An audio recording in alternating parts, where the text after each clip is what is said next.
Good morning everyone, মৌসুমি লাইফস্টাইলে আরও একটি ব্লগে তোমাদের স্বাগত। আর বুঝতেই পারছো দেখে যে জায়গাটা ঠিক একরকম নয়। হসপিটালে এসে গেছি, সকালবেলা ডায়ালিসিস আছে বলে। এবার বাইরেটা বসে আমি ভিডিও করছি, কদিন ধরে ঠিকঠাক ভিডিও করছি না। তোমরা জানো শরীরটা একটু এলোমেলো থাকলে ভিডিও করতে ইচ্ছা করে না আমার। তা বলে অবশ্যই এটা বলার নয় যে আমার অনেকটা শরীর খারাপ, যেহেতু হিমোগ্লোবিনটা ম্যাক্সিমাম কমে গেছে, তোমরা জানো মাত্র 8.8 এসছে। শরীরটা অস্বাভাবিক দুর্বল হয়ে গেছে। হসপিটালের বাইরে তো একটু অসুবিধা হচ্ছে, কনসিডার করে নিও। দাঁড়াও একটু ঘুরে বসি, তাহলে বুঝতে সুবিধা হবে কেউ আসছে কিনা। যেহেতু হিমোগ্লোবিনটা খুব কমে গেছে, শরীরটা অসম্ভব দুর্বল হয়ে গেছে। মাথা ঘুরছে, মানে প্রচণ্ড প্রেশার লো হয়ে যাচ্ছে, একটু প্রবলেম হচ্ছেই। সেই জন্য না বেশিরভাগ সময় শুয়ে কাটছে। আর হ্যাঁ, এটা বল বুঝতেই পারছো, যেহেতু একটু বাদেই ডায়ালিসিস শুরু হবে, তো সাকশান হতে পারে, সেই জন্য বলটা হাতে নিয়ে রয়েছি। আর মাম ভিডিও করছে, তো তোমাদেরকে এটাই বলা যে তোমাদেরকে অনেক অনেক ধন্যবাদ মামকে এত ভালোবাসার জন্য। তোমরা তো আমাকে ভালোবাসা দিয়েছই, শুধু আমাকে নয়, আমার সাথে সাথে আমার পরিবারকে তোমরা ভীষণ ভালোবেসেছো। আর তোমাদেরকে একটা জিনিস দেখাবো, দেখবে এই আঙুলটা ফুলেছে, কি যে হচ্ছে, গিঁটগুলো ফুলছে ভীষণভাবে, গিঁটগুলো ফুলছে ভীষণভাবে ফুলেছে। বুঝতে পারছো কীরকম ফুলেছে? গত সপ্তাহে হয়েছিল এই হাতটা, মানে ডান হাতটা কমে গেছে। আজকে বাঁ হাতটা বল প্রেশার দিচ্ছে এইভাবে, এই আঙুলটা দিয়ে দিতে পারছি না, এই 4টে আঙুল দিয়ে দিচ্ছি। এবার যদি ঠিক করে বল পাম্প না করি তাহলে হচ্ছে সাকশন হবে, মানে যারা ডায়ালিসিস পেশেন্ট বন্ধু আছে তারা জানে যে ঠিক করে ব্লাড বেরোবে না, তো সেটা বাধ্য আমি করতে। তো তারপরেও বলবো আমি ভালো আছি। ওই টুকটাক প্রবলেম আমাদের তো থাকবেই, এটা তো ওভারঅল প্রবলেম। আজকে দুর্বলতা, কালকে গিটে ব্যথা, পরশু আরেকটা কোনো প্রবলেম, এগুলো আমাদের থাকবেই। এগুলো মেনে নিয়েই এগোতে হবে। তারপরেও বলবো আমি ঠিক আছি, তোমরা টেনশন করো না, ভালো আছি। ভিডিওতে আসছি না, সবাই চিন্তা করছো মৌসুমি কেমন আছো, ভালো আছো। আর হ্যাঁ, একটু গাড়ি অ্যাম্বুলেন্সের আওয়াজটাকে ইগনোর করো, বুঝতেই পারছো হসপিটাল, আর সবাই এখন ডায়ালিসিসে আসছে, তো একটু তো আওয়াজ হবেই। জানতে চাইছো মৌসুমি কেমন আছো, মৌসুমি ঠিক আছে কি না, সেই জন্য ভিডিওতে আসা। 4:22 বিছানা ছেড়েছি, কালকেও রাত্রে ঘুমিয়েছি ঠিক নয়, তবে ঘুমিয়েছি 2:30টার সময় ঘুমিয়ে এসছে। 4:22 ঘুম ভেঙে গেছে, মানে 2:30 অবধিও আমি জানি, 2:30টার পরে ঘুম এসছে, তো 4:22 ঘুম ভেঙে গেছে। ওই 2 ঘন্টা যা ঘুমিয়েছি, ঘুম ভেঙে গেছে। এখন ভাবলাম আর উঠে কী হবে, দেরি করে কী হবে, তো তোমাদের দাদা বকা দিচ্ছিলো উঠো না এত তাড়াতাড়ি, আর একটু ঘুমানোর চেষ্টা করো। এই করেও শোয়ার চেষ্টা করলাম, পারলাম না, 4:45 উঠে গেলাম। এই 5টা 7-8 নাগাদ বাড়ি থেকে বেরিয়ে গেছি। ওই টিফিন জল, রাত্রেবেলা তো সব ব্যাগই গুছিয়ে রাখি, টিফিন জল এগুলো নিতে যেটুকু সময় নিয়ে বাড়ি থেকে বেরিয়ে গেছি। তো তাড়াতাড়ি হসপিটালে এসেছি, এসে বসেছিলাম ভেতরে অনেকক্ষণ, যতক্ষণ ঠিক করে আলো না ফুটেছে। তারপরে নামটা লেখানো হয় সিরিয়াল ওয়াইজ হওয়ার জন্য, সেটা করে তা ভাবলাম চলো এটা শুরু অন্তত করি। হাতে ভীষণ ব্যথা হয়েছে, হাতটা নাড়াতে পারছি না, সরি হাতটা নয়, আঙুলটা নাড়াতে পারছি না, কষ্ট হচ্ছে। তো যাই হোক, সেই জন্য বললাম যে টেনশান করো না, আমি ঠিক আছি। এই ছোট ছোট প্রবলেম, এগুলো কোনো ব্যাপার না। একটু মাথা ঘোরা, ঘুম কম হওয়া, গিটে ব্যথা হওয়া, এগুলো আমাদের পার্ট অফ লাইফ, মেজর কিছু না, এগুলো মাইনর, অবশ্যই মাইনর, এগুলোকে নিয়েই আমাদের চলতে হবে।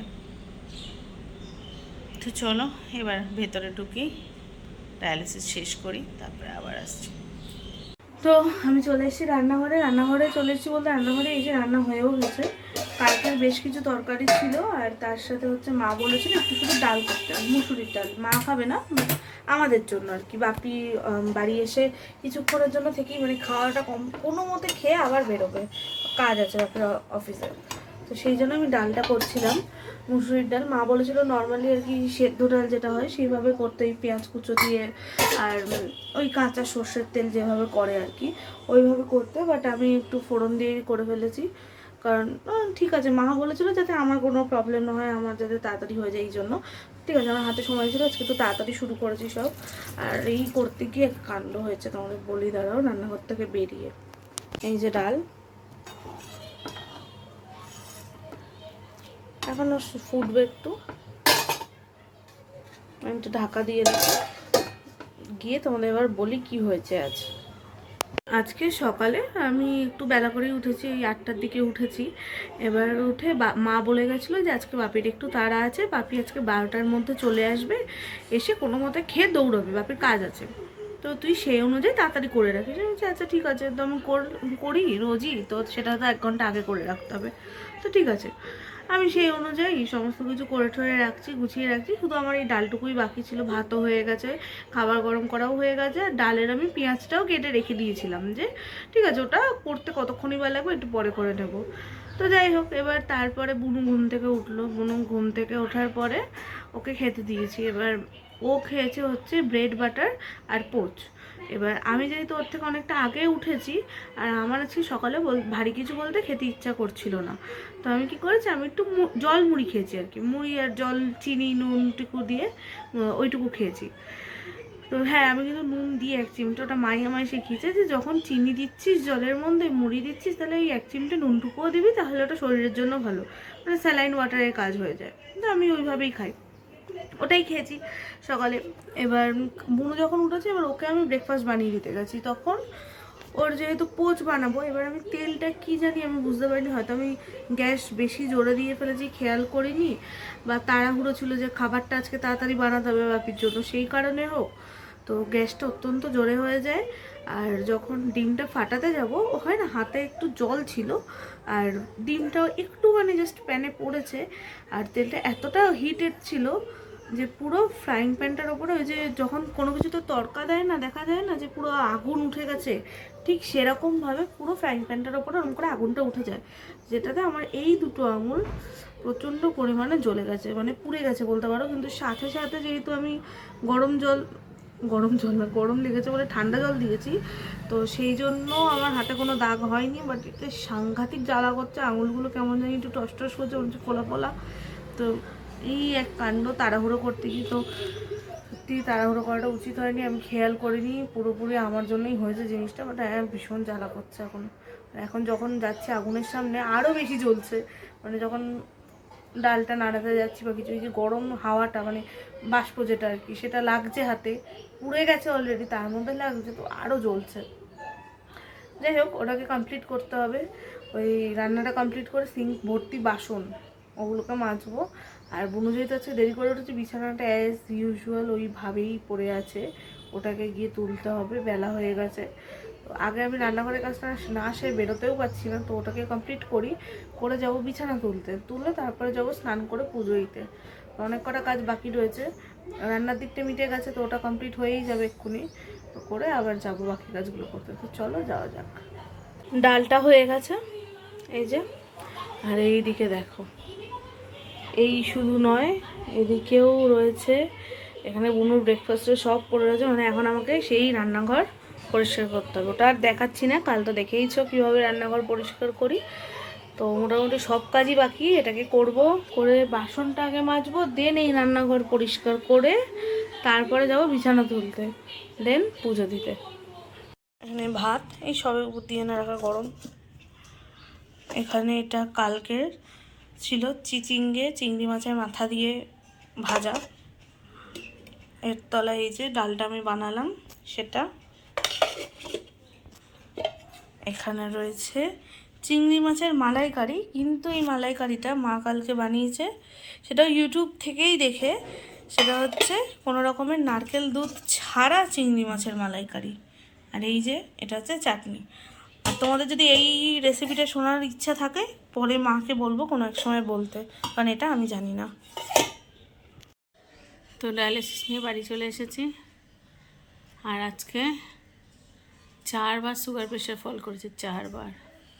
আর সেই সাথে প্রচণ্ড ব্লিড করেছে হাতে, এই যে ওপরের ভেনটা দিয়ে আর কি।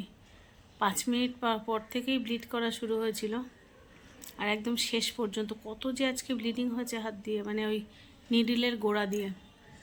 প্রচুর প্রচুর ব্লাড লস হয়েছে, শরীরটা খুব খারাপ হয়ে গেছিলো।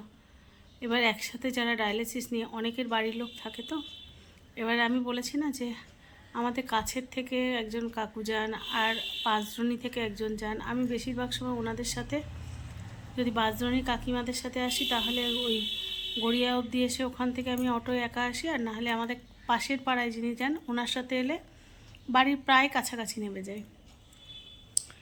ওই কাকিমারা বারবার বলছে মৌসুমী বিপ্লবকে খবর দাও, মৌসুমী বিপ্লবকে খবর দাও। আর আজকে তোমার দাদাও মনে হয় বুঝতে পেরেছে, সে বারবার ফোন করছে, মানে ওইটুকু টাইমের মধ্যে 2-3 বার। কিন্তু আমি বুঝতে দেইনি যে আমার শরীর খারাপ। বলছি না, কত তাকে ফোন করে বলবো যে আমার শরীর খারাপ, সে তো অফিসে কাজে ব্যস্ত রয়েছে। এবার যদি আমি ফোন করে বলি তড়বড় করে সব ফেলে চলে আসবে। এবার সে যদি অফিস না করে আমরা খাবো কি, বা আমার চিকিৎসা চলবে কোথা থেকে? অথচ সবসময় তাকে টেনশন দিলে হবে না। আমি যে করেও কাকিমাদের সাথে ঠিক চলে আসবো, তারপরে যে রাস্তাটুকু আস্তে আস্তে আমি ঠিক বাড়ি চলে আসবো। আর যদি খুব অসুবিধা হয় মামকে ফোন করে নেবো। তারপরে তো শুনলাম মামের হাত পুড়ে গেছে, তাই মামকেও আর বলিনি, আস্তে আস্তে আস্তে আস্তে বাড়ি চলে এসেছি। আর ভগবান না সঙ্গে আছে তো, যার কেউ নেই তার ঈশ্বর আছে।